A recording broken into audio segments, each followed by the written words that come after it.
دائم آباد رہے گی دنیا، ہم نہ ہوں گے کوئی ہمسا ہوگا۔ انسانی زندگی ہمیشہ تبدیلیوں سے دوچار رہی ہے۔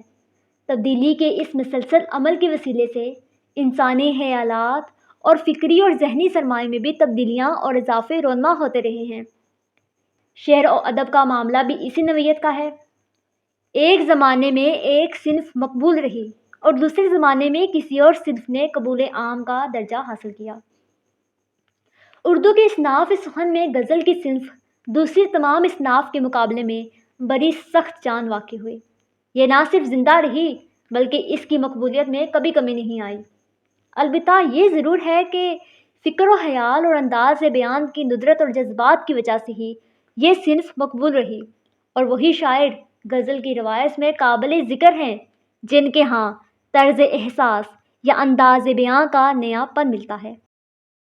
ناصر کاظمی کا شمار بھی انہی شعراء میں ہوتا ہے جنہوں نے اردو نثر کے بڑھتی ہوئی مقبولیت کے دور میں اپنی صلاحیتوں کے ذریعے اردو غزل کو وقار اور اعتماد بخشا۔ یہ اعتماد بغیر کسی سبب کے نہیں ہے، بلکہ اس کی واحد وجہ ناصر کی غزل کی سچائی ہے۔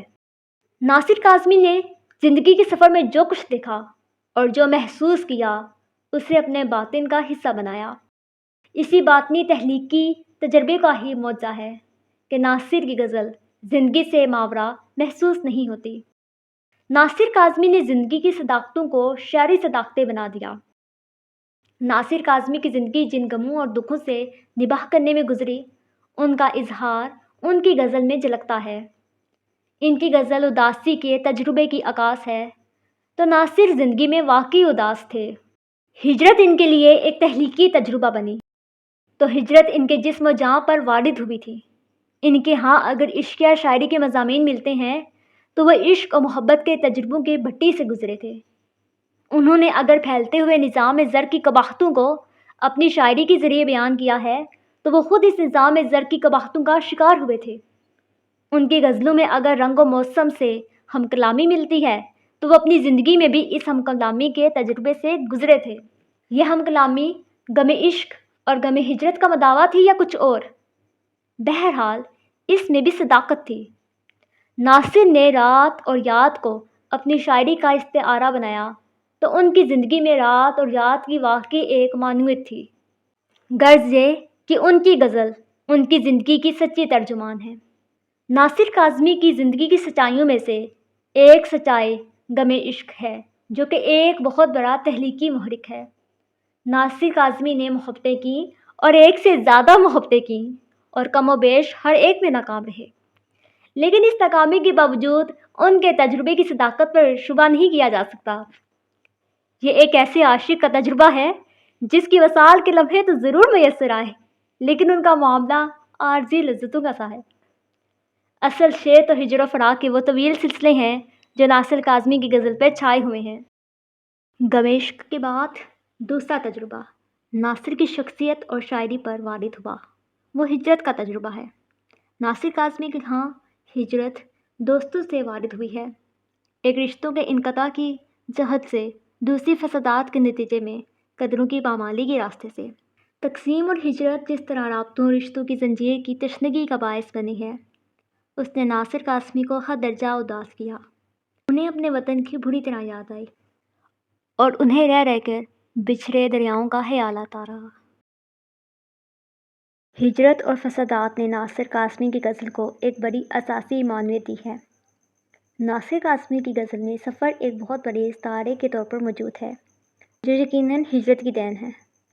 اس سفر میں قافلے ہیں، قافلوں کی گھنٹیاں ہیں، ان قافلوں میں ہجرت کے دکھوں کا درد چھپا ہوا ہے۔ ناصر نے یہ دکھ سہے اور ان کو اپنے تخلیقی تجربے کا حصہ بنا کر بیان کیا ہے۔ یہ قافلے اور کارواں بھی ہجرت کی علامت سے زیادہ ایک ایسی تلاش کا استعارہ بنتے نظر آتے ہیں جس کا مقصود ایک روشن منزل تھی۔ اس منزل کی جستجو تو سچی تھی، لیکن اس سفر میں موہوم اندیشے اور انجانے خوف بھی ہیں کہ راستے سے بھٹک نہ جائیں۔ ساتھ ساتھ تباہی اور بربادی کے خرابے بھی ہیں جو منزل کی اس جستجو میں قافلوں کے راستے میں آئے ہیں۔ سفر کی رودات ناصر کے ہاں اشکوں سے عبارت ہے۔ اس میں سست کام کارواں اور خاموش لیکن متسبب راہبر بھی نظر آتے ہیں، شاہوں کے جلے ہوئے بسیرے بھی ہیں اور بچھڑنے والوں کی یاد بھی۔ دیتے ہیں سراغ فصل گل کا، شاہوں پہ جلے ہوئے بسیرے، منزل نہ ملی تو قافلوں نے رستے میں جما لیے ڈیرے۔ جنگل میں ہوئی ہے شام ہم کو، بستی سے چلے تھے منہ اندھیرے۔ رودادے سفر نہ چھیڑ ناصر، پھر اشک نہ تھم سکیں گے میرے۔ کارواں سست راہبر خاموش، کیسے گزرے گا یہ سفر خاموش۔ ابھی وہ قافلے نہیں آئے، ابھی بیٹھے نہ ہم سفر خاموش۔ ہجرت کا تجربہ ناصر کاظمی کی غزلوں کا ایک بڑا محرک ہے، لیکن غور کریں تو اس کا احساس دیوان میں بھی جھلکتا ہے، اور سفر کا وہ استعارہ ہے جو ہجرت کے تجربے سے پھوٹا تھا۔ وہ ناصر کے سارے شعری سفر میں ایک باطنی احساس کے طور پر موجود ہے۔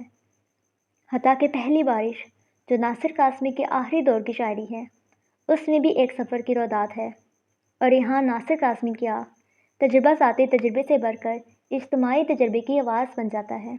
او میرے معروف خدا، اپنی دنیا دیکھ ذرا، اتنی خلقت کے ہوتے شہروں میں ہے سناٹا۔ خاک اڑاتے ہیں دن رات، میلوں پھیل گئے صحرا، فصلیں جل کر راکھ ہوئی، نگری نگری کال پڑا۔ یا پھر شہر در شہر گر جلائے گئے، یوں بھی جشن طرب منائے گئے۔ ایک طرف جوم بہار آئی، ایک طرف آشیاں جلائے گئے، ایک طرف خون دل تھا نایاب، ایک طرف جشن ہم منائے گئے۔ کیا کہوں کس طرح سرے بازار، عصمتوں کے دیے بجھائے گئے۔ ہجرت کا یہ تجربہ مقام اور وقت دونوں کے حوالے سے ہے۔ دونوں سے دور کے احساس نے ناصر کے ہاں اگلے وقتوں کی یاد، پرانی صحبتوں کا خیال اور جان سے عزیز رشتوں کے ٹوٹ جانے کے احساس کو جنم دیا۔ حسن ماضی نے بے چین کیا اور ناصر کاظمی کو ہجرت کے بعد کی زندگی میں اجنبی بنا کر رکھ دیا۔ لہٰذا ناصر کاظمی کو اپنے ماضی سے کٹ جانے کا احساس، ہجوم تنہائی اور نئی زندگی کے ساتھ مطابقت کا مسئلہ درپیش ہے۔ یوں اداسیوں کے سامان پیدا ہوتے گئے، اور وہ مقام اور وقت کے دہلیز پر کھڑے مقام اور وقت کے کسی اور جزیرے کے خواب دیکھتے رہے۔ ان جزیروں کے خواب جو ہجرت کے اس پار رہ گئے تھے۔ رونقیں تھیں جہاں میں کیا کیا کچھ، لوگ تھے رفتگاں میں کیا کیا کچھ۔ اب کے فصل بہار سے پہلے رنگ تھے گلستان میں کیا کیا کچھ۔ کیا کہیں اب تمہیں خزاں والو، جل گیا آشیاں میں کیا کیا کچھ۔ غم عشق اور غم ہجرت کے مداوع ایک صورت ناصر کاظمی کی فطرت پسندی ہے۔ ناصر کاظمی فطرت پرست نہیں ہے، مگر وہ فطرت کے ساتھ ہم کلام ہو کر اپنے جی کا بوجھ ضرور ہلکا کرنا چاہتے ہیں۔ مناظر فطرت اور مظاہر فطرت سے ہم کلام ہو کر آسودگی حاصل کرتے ہیں، اور ان مناظر و مظاہر کے وسیلے سے نئی زندگی کے ساتھ ربط پیدا کرنے کی کوشش میں مصروف ہیں۔ ساز ہستی کی صدا غور سے سن، کیوں ہے یہ شور بپا غور سے سن۔ دن کے ہنگاموں کو بیکار نہ جان، شب کے پردوں میں ہے کیا غور سے سن۔ کچھ تو کہتے ہیں چٹک کر کلیاں، کیا سناتی ہے صبا غور سے سن۔ چلے تو ہیں جڑ سے گل کا آسرا لے کر، نہ جانے اب کہاں نکلے گا صبح کا تارا۔ چلو کہ برف پگھلنے کی صبح آ پہنچی، خبر بہار کی لایا ہے کوئی گل لے پارا۔ چلے چلو انہی گمنام برف زاروں میں، عجب سے نہیں کہیں مل جائے درد کا چارہ۔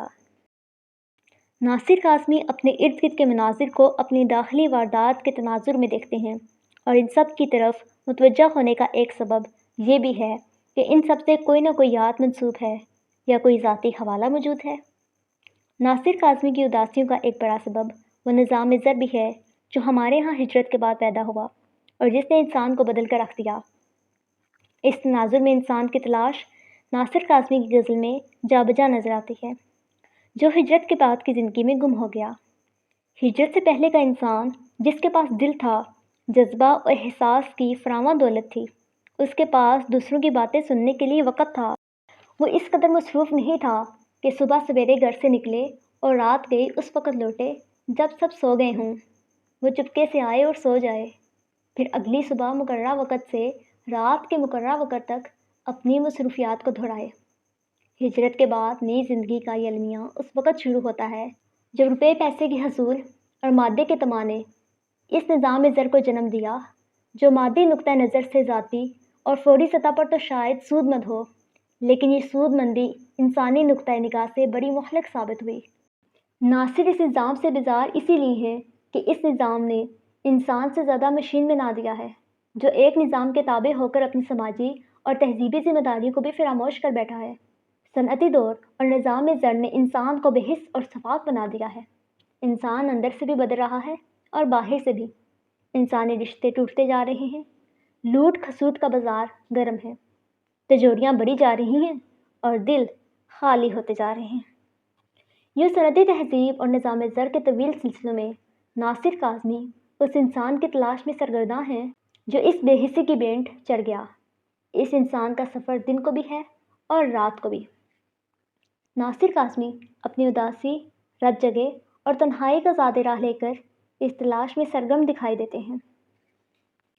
صبح سے چپ ہیں تیرے ہجر نصیب، آنکھوں میں جن کے نور نہ باتوں میں تازگی، بول اے میرے دیار کی سوئی زمیں، میں جن کو ڈھونڈتا ہوں کہاں ہے وہ آدمی۔ کیا زمانہ تھا کہ ہم روز ملا کرتے تھے، رات بھر چاند کے ہمراہ پھرا کرتے تھے، جہاں تنہائیاں سر پھوڑ کے سو جاتی ہیں ان مکانوں میں عجب لوگ رہا کرتے تھے۔ کر دیا آج زمانے نے مجبور، کبھی یہ لوگ میرے دکھ کی دوا کرتے تھے۔ ناصر کاظمی کی ہاں اداسی اور تنہائی بعض اوقات ایک پناہ گاہ کے طور پر بھی نظر آتی ہے، جس میں وہ عافیت محسوس کرتے ہیں تاکہ زر پرست معاشرے کے دکھوں سے کچھ دیر کے لیے نجات حاصل کر سکیں۔ ناصر کے ہاں یادیں بڑا گہرا تاثر رکھتی ہیں، اداس بھی کرتی ہیں اور اداسیوں کا مداوا بھی۔ ان یادوں کا تعلق ساقی سے ہے جو ناصر کو ہمیشہ عزیز رہا ہے۔ ان یادوں میں صرف محبت ہی کی یاد نہیں بلکہ ایک لٹی ہوئی مٹی ہوئی تہذیب کی بھی یاد ہے۔ ان رشتوں کی بھی یاد ہے جو ناصر کے لیے ذہنی اور جذباتی سہارا تھے اور ہجرت کے باعث ٹوٹ گئے تھے۔ یوں ناصر کی شخصیت کے ساتھ ساتھ ان کی شاعری میں بھی یادیں موجوں کی طرح رواں دواں ہیں۔ یہ نوسٹیلجیا کا ایک ایسا تجربہ ہے جسے ناصر نے اپنی تخلیقی شخصیت کا حصہ بنا کر اور اپنے اندر جذب کر کے بیان کیا ہے۔ صدائے رفتگاں پھر دل سے گزری، نگاہ شوق کس منزل سے گزری، مل ہی جائے گا رفتگاں کا سراغ، اور کچھ دن پھرو اداس اداس، دل دھڑکنے کا سبب یاد آیا، وہ تیری یاد تھی اب یاد آیا، بیٹھ کر سایہ گل میں ناصر، ہم بہت روئے وہ جب یاد آیا۔ یادوں کی طرح رات بھی ناصر کے ہاں ایک بڑے استعارے کا درجہ رکھتی ہے۔ رت جگہ ناصر کے ہاں ایک بڑے استعارے کا درجہ رکھتے ہیں۔ رت جگہ ناصر کو ساری عمر عزیز رہے۔ ان کے ہاں رات کی اپنی معنویت ہے جو تخلیق کا سرچشمہ ہے۔ ناصر نے اپنے ہاں رات کی معنویت کچھ اس طرح واضح کی ہے۔ رات میری شاعری میں بہت اہمیت رکھتی ہے۔ رات تخلیق کی علامت ہے۔ دنیا کی ہر چیز رات میں تخلیق ہوتی ہے۔ پھولوں میں رس پڑتا ہے رات کو، سمندروں میں تموج ہوتا ہے رات کو، خوشبوئیں رات کو جنم لیتی ہیں، حتیٰ کہ فجر تک فرشتے رات کو اترتے ہیں، سب سے بڑی وحی بھی رات کو نازل ہوئی۔ ناصر نے رات کے حوالے سے جو کچھ بھی کہا اس میں اسرار کا جنگل چھپا ہوا ہے، ایک ہمہ گیر اداسی ہے، لیکن یہ اداسی جان لیوا نہیں ہے کہ پاؤں کی زنجیر بن جائے، بلکہ جی چاہتا ہے کہ اسرار کے اس جنگل کی طرف ضرور جانا چاہیے۔ اس خاموش ہوئی رات میں کچھ سوچنے کو جی چاہتا ہے۔ صبح سے چپ ہیں تیری ہجر نصیب، جانے کیا ہوگا اگر رات آئی، کوئی جب مل کے ہوا تھا رخصت، دل بیتاب وہی رات آئی۔